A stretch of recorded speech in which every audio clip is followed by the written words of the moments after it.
Log entry, the ketch Scarlet Queen, Philip Kearney, master. Position 2 degrees 25 minutes north, 128 degrees 13 minutes east. Wind light, sky fair. Remarks, left anchorage Caillou Bay, Halmahera after unscheduled voyage to island of Batanta. Reason for voyage, Grafters Fort in the Black Pearl of Galahal Bay.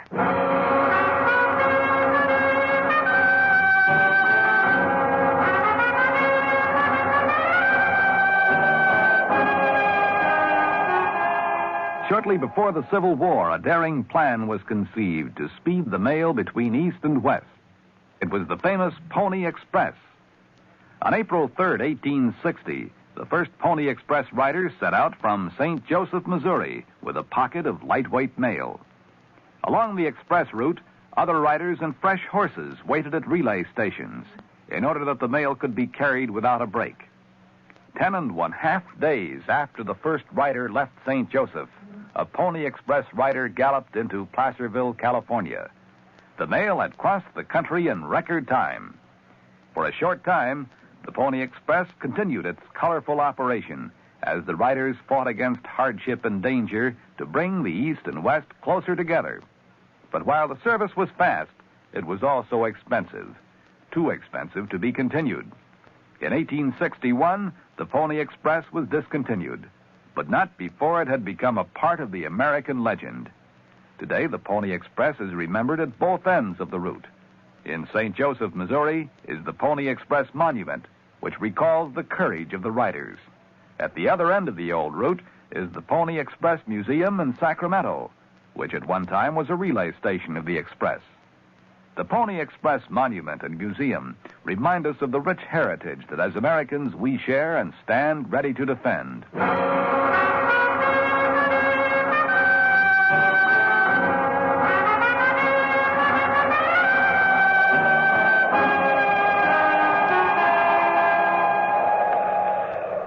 It was the 10th morning after we left the island of Bali that we pushed into Malacca Passage and swung close to the 100-mile chain of islands that fringes the west coast of Halmahera.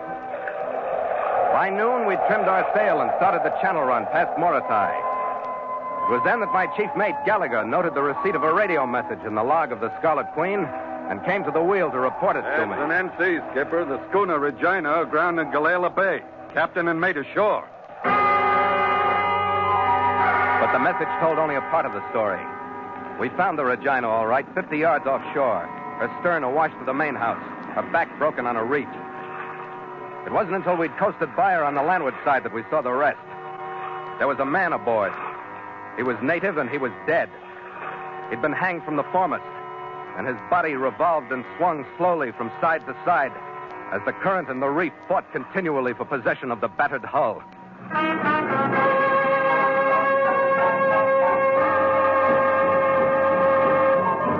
And so Mutual continues The Voyage of the Scarlet Queen, written by Gil Doud and Bob Tallman, and starring Elliott Lewis.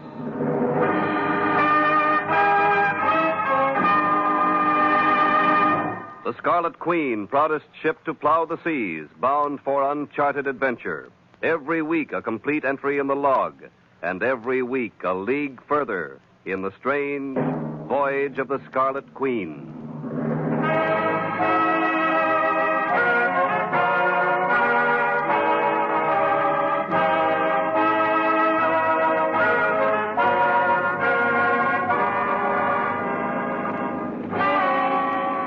It didn't take me long to decide that I didn't want any part of this particular salvage and rescue job. I pushed the throttle open and swung the wheel to port to make the shortest turn possible back toward the open sea.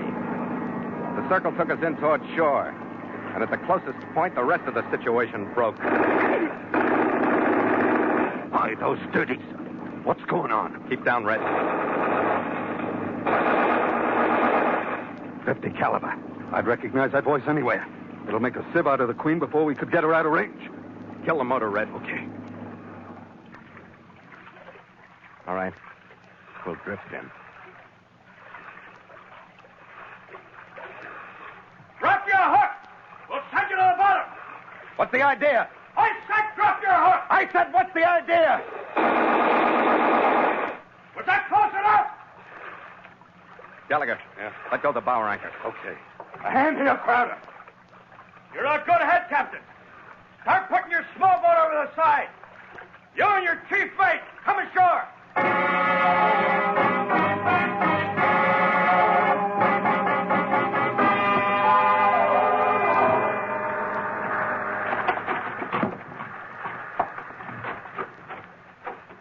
I hope I ain't putting you to any trouble. I get moving up the trail, Captain.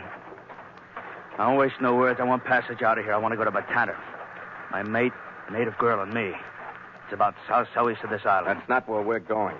All right, Captain. It's where I'm going. With you or without you. The shack we were approaching was typically native, set in a clearing in the nipa palms.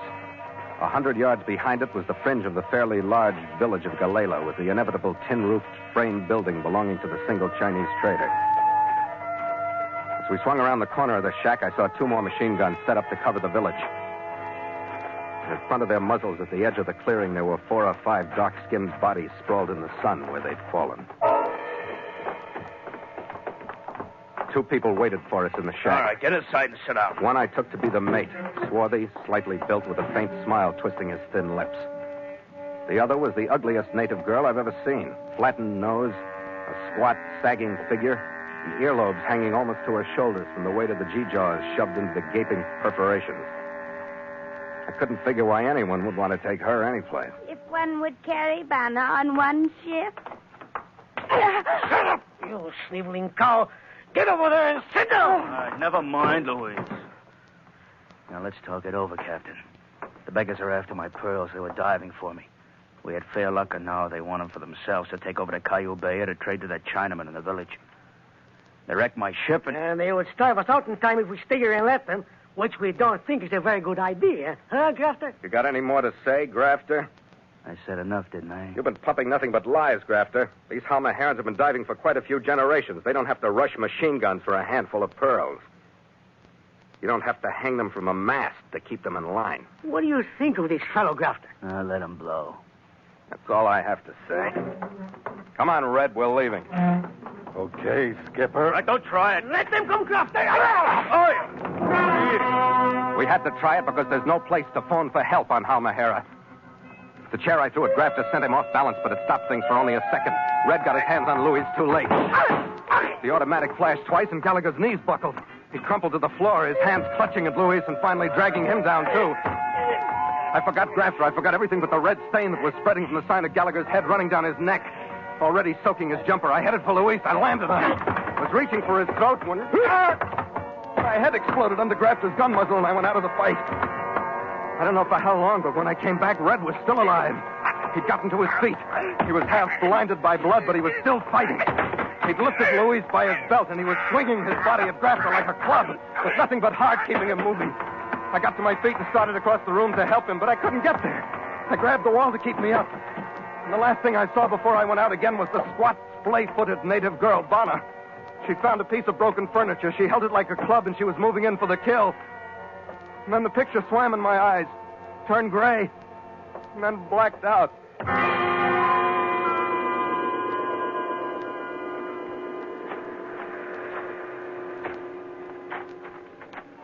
When I could see, or knew that I was seeing again, I was still on my feet and walking. I didn't know where I was or how I'd gotten there, but I was out of the shack, out of sight of the village. Then I remembered the final picture of Red. They didn't have a reason in the world to stop short of killing him. Suddenly, everything went out of me. It was kind of a relief to pass out.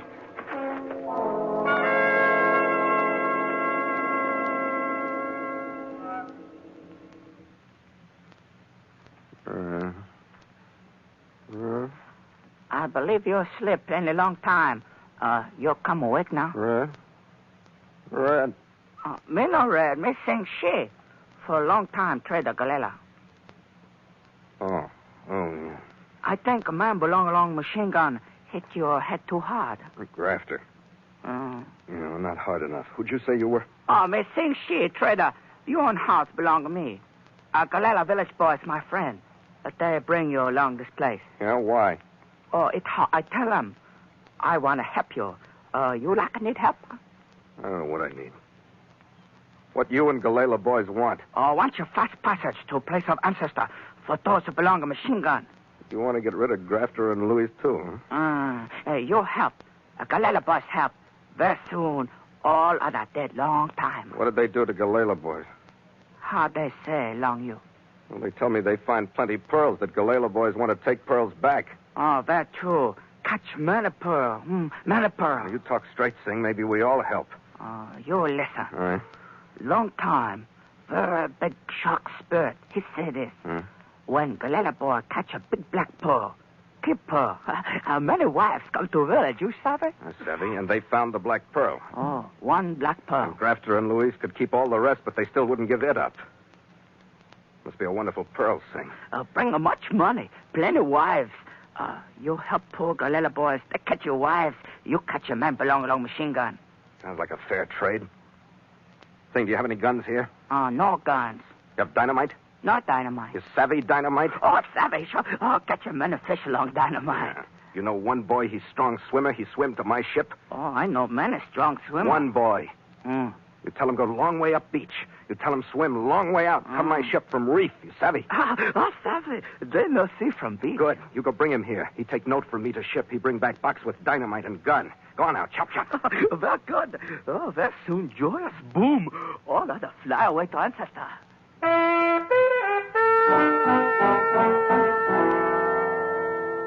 It took a little better than an hour and a half for Sing's boy to get to the ship and back. Another 45 minutes to cap and fuse the dynamite. All right, listen, Sing. You take dynamite to beach near machine guns. Not close, you savvy? You stay in shadows.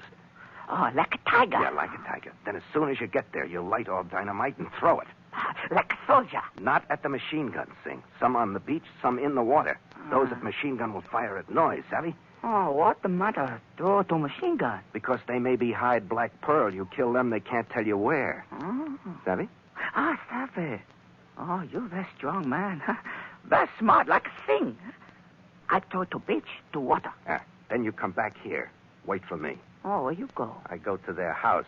Grafter is there. When he hears dynamite and maybe machine gun, he runs out of house. And I catch him like this. Very nice. You strong, man.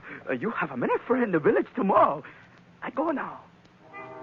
After he left, I pocketed my .45 and skirting the edge of the silent, darkened village, I headed for the shack in the clearing. The gun was still in my hand when I heard the faintest rustle of almost silent feet behind me. The safety catch snapped off as I whirled, and I was ready for a hip shot. But I didn't use it. Please, don't, Captain. Sing. You savvy along me.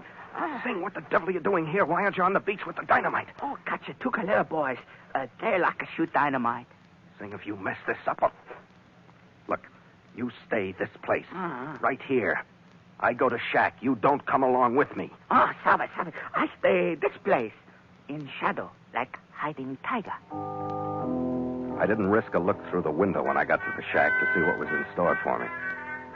I inched to a position about 3 feet from the doorway and waited. It wasn't for long. Then the first charge blew. And the answering burst of machine gun fire blasting at flashes and shadows told me that the reactions on the beach were normal. Almost simultaneously, I heard feet hit the floor inside to start for the door. I moved into position just as he stopped in the doorway. It wasn't Grafter. It was even more to the point, it was Louis. And I smashed my right hand, automatic and all, into the middle of his sneering face. Everything I felt, grief, hate, a continually beating desire to avenge Red went into the blow. Get up, Louis. What are you doing here? Get on your feet! Got some talking to do first. So help me, what I'll do to you after that, I don't know. I got no talk with you. Don't, Louise. Help me keep my hands off of you. Be careful what you say. What you say? Now sit down. What do you want? I want the black pearl. What the devil? What black pearl? How about it? The black pearl from Galahal Bay. You're off your head. We didn't get any black pearl here. We didn't even work the beds. We ran in here from some weather, and the Malays attacked. Why do you keep asking for it, Louis? Why do you think that I lie with a .45 in my face? I'm telling you the truth. You want to see our pearl, the pearl from a year and a half of working with the Moluccas? I show you in the table there. Sure, Louis.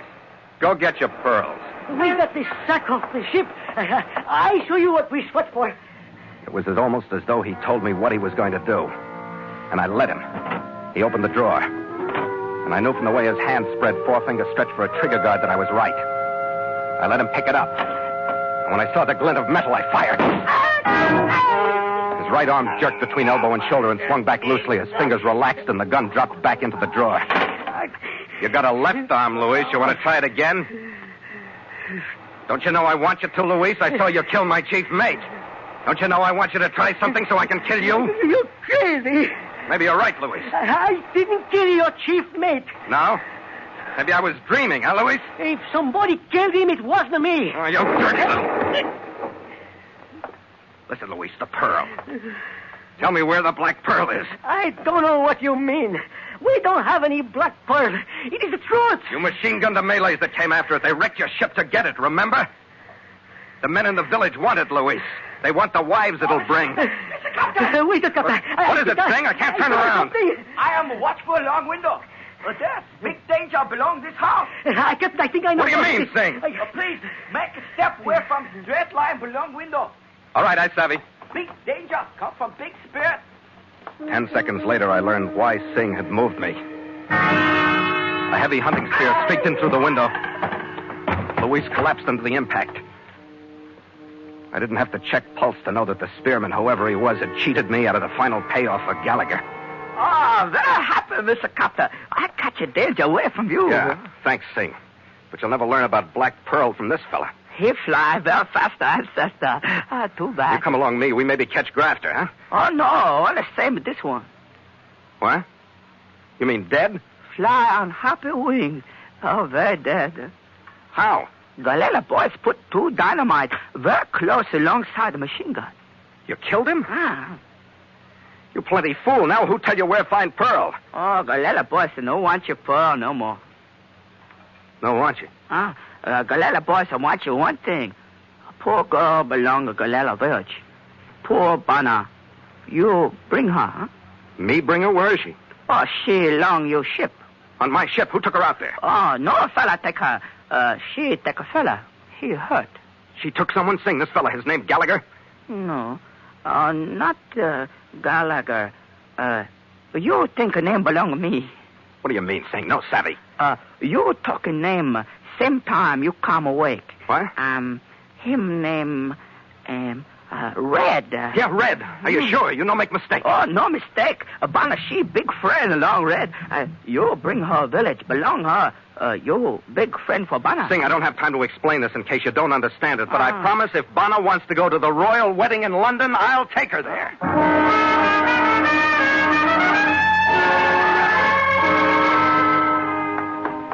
Red! Where are you, Red? In my cabin, Skipper. What? Well. Hey, you look great, Red. Yeah. What's that mess on your head? Never mind.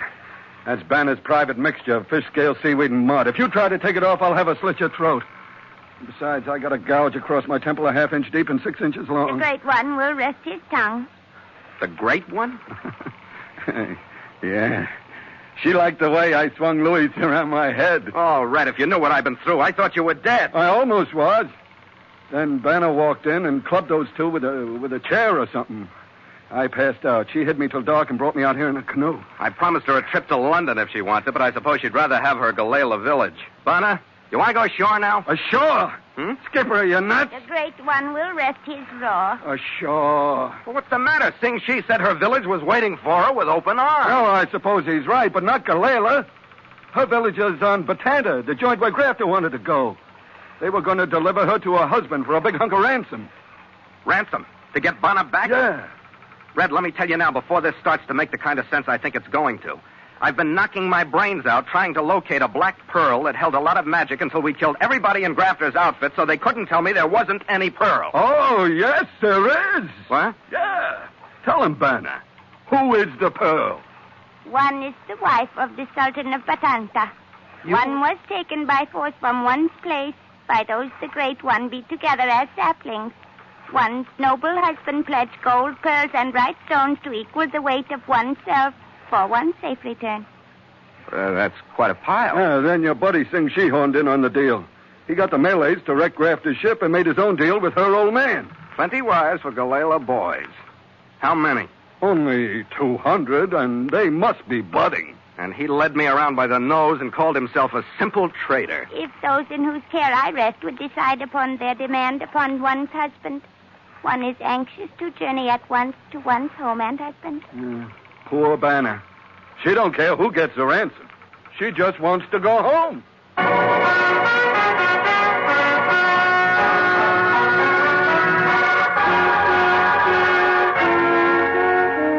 We wasted 3 days getting Bana to Batanta, convincing her husband that there was no debt between us, and getting back to Cayuga Bay, where one of Kang's luggers was waiting impatiently with our sailing orders. By 1 that afternoon, we'd weighed anchor, picked our way through the reefs under power, and nosed into the wind-brushed waters of Malacca Passage once more. To make sail!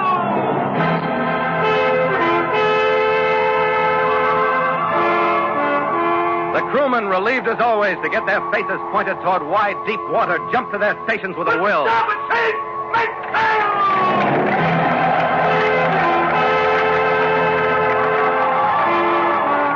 The big main boom, its sail filling suddenly with a heavy gust, swung recklessly to starboard, sending the men at the rail tumbling into prone positions to escape its sweep.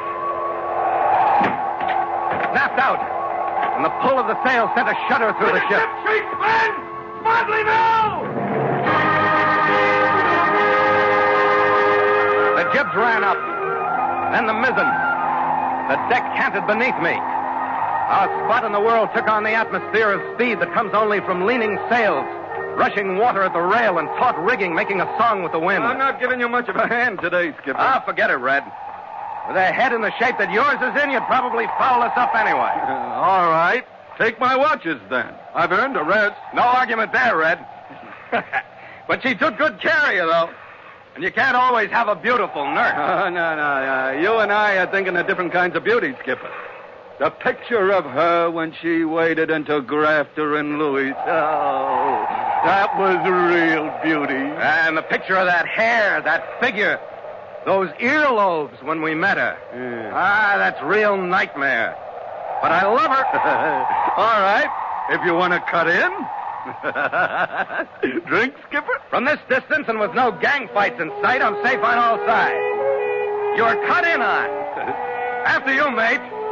After you.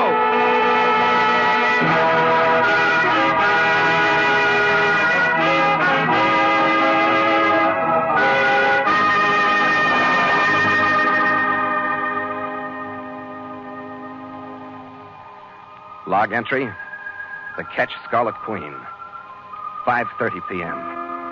Miles traveled from San Francisco, 20,221. Wind fresh, sky fair. Carrying full sail. Ship secure for night. Signed, Philip Kearney, Master.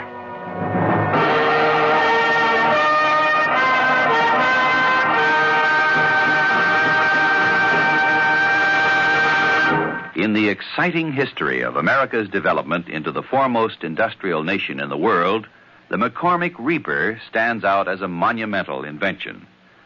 Back in the 1830s, the flat, fertile prairie lands of the Middle West were ideal for growing grain. The all-important crop of wheat was easy to sow and to grow, but harvesting the grain was a different matter. A laborer swinging a large hand scythe moved slowly down the fields. Even a strong man could cut no more than an acre of grain a day. Farmers had to help each other to harvest crops, but unfortunately all crops ripened at about the same time and had to be harvested in 10 days.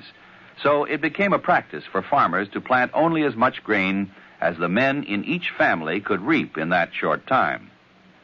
Then came the mechanical reaper, perfected by Cyrus McCormick. His first reaper, made in 1831, was a dismal failure. The noise terrified the horses which pulled the machine. It didn't cut evenly, and it damaged some of the grain. But McCormick was not one to give up easily. He kept working on his invention and secured his first patent in 1834. There was still no demand for his machine, however, so he kept working on it. By 1841, he had a horse-drawn machine resembling a chariot with a cutting arm extending several feet out at one side. As the reaper moved forward, steel fingers separated the grain into bunches of stalks that were cut by a sawtooth action resembling today's barber clippers. A large reel revolved around the cutting arm, each blade bending a section of wheat down and pressing it into the cutting action. McCormick sold 2 of these machines and opened a factory in Chicago. In the next 2 years, he built and sold 80 reapers. By 1851, he was selling 1,000 machines a year. By 1857, 23,000. McCormick's reaper caught on and was making farming in the prairie land productive and profitable. Over the great expanses of the West, our agricultural frontier was rolling toward the Rockies at the rate of 30 miles per year. Yes, at one time, the harvesting of vast fields of grain offered a problem of manpower. But it was solved by the mechanical reaper of Cyrus McCormick, who had the spirit typical of all American inventors. Somehow there must be a way. Let's find it.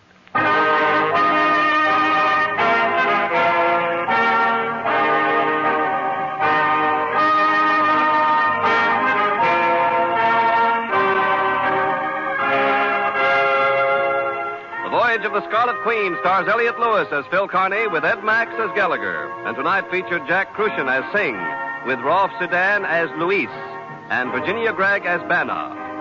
Music scored and conducted by Richard O'Rod. The Scarlet Queen, produced by James Burton, is written by Gil Doud and Bob Tallman.